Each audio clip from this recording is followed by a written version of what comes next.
자, 일정주 한번 알아보도록 하겠습니다. 21일 날 바이든 대통령과 문재인 대통령이 한미 정상회담을 하죠. 여기에 좀 굉장히 많은 게 걸려 있습니다. 지금 이 중국과의 이 압박, 우리 흔히 말해서 쿼드 가입을 권유할 수도 있고, 여기에 따라서 지금 백신이 우리나라가 굉장히 많이 부족하죠. 근데 뭐 화이자라든가 이런 모더나 백신에 대한 좀 수급에 영향을 줄 수 있는 그런 것들이 딜로 할 수도 있고, 그리고 반도체 이슈도 있어요. 그 삼성전자가 이 정상회담 하루를 앞두고 또다시 2차 반도체 회의에 초청을 받은 건지 뭐 강제로 소환을 당한 건지 모르겠는데, 그렇게 반도체 회의에 참석하기 때문에 또 반도체 관련된 이슈도 나올 수 있고, 굉장히 좀 중요합니다. 정상회담이 이 정도로 중요한 타이밍에 나온다는 거는 굉장히 좀 주식, 우리 테마 업종이 많이 움직일 수 있는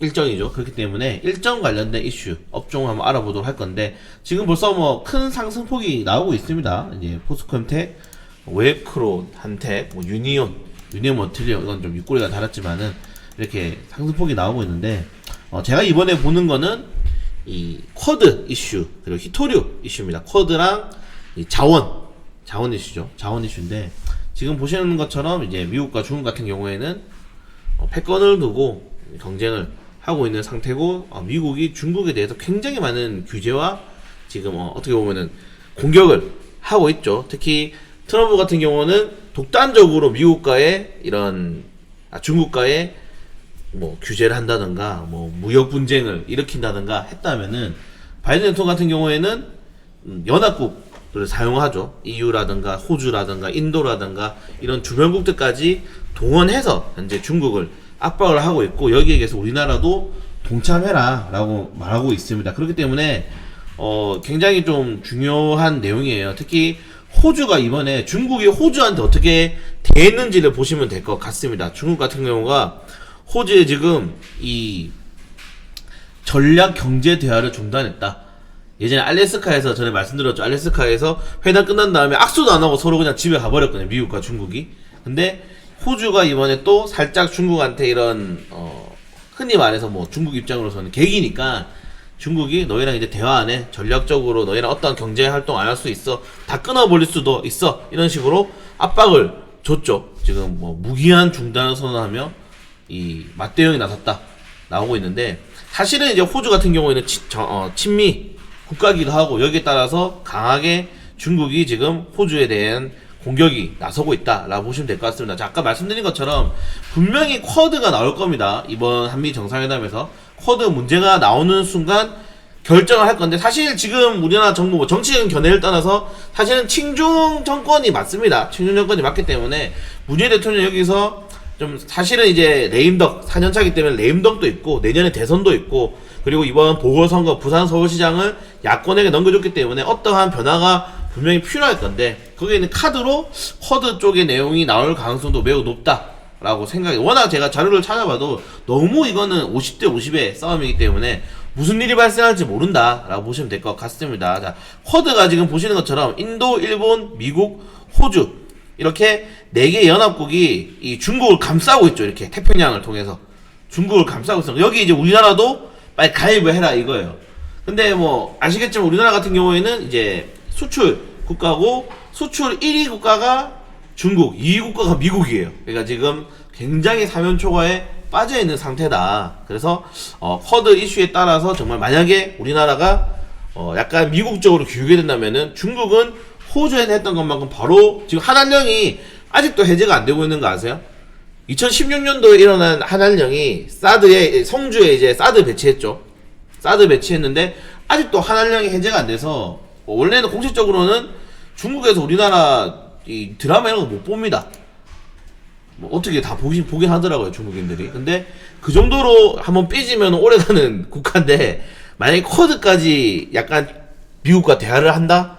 뭐 거기서 좋은 이슈가 나온다? 우리나라에 대한 제재가 나올 수밖에 없는 상황일 겁니다. 그래서 이런 점들에 대해서 좀 살펴볼 필요가 있고, 지금 이제 호주, 미국, 중국이 한판 붙어도 왜 나쁘지 않냐면은, 지금 히토류 생산국이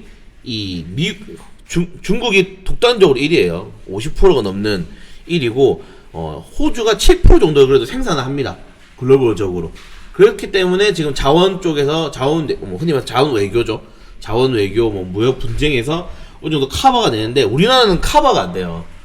우리나라는 생산 아예 하지 못하는 국가입니다. 가장 많이 수입하는 게 중국이고 그다음에 미국이고 이런 식으로 하기 때문에 여기에 따라서 분명히 이 자원에 따른 리스크가 발생 확률이 매우 높다라고 보시면 될 것 같습니다. 그렇기 때문에 분명히 이런 이슈들이 나타날 가능성이 높고 그래서 쿼드 이슈, 일정 이슈에 인해서 전체적으로 테마주들이 한번 크게 확산이 될 수 있는 가능성이 높다라고 보시면 될 것 같습니다. 그래서 포스코 엠텍은 웰코로한테 포스코 엠텍은 추천드렸죠.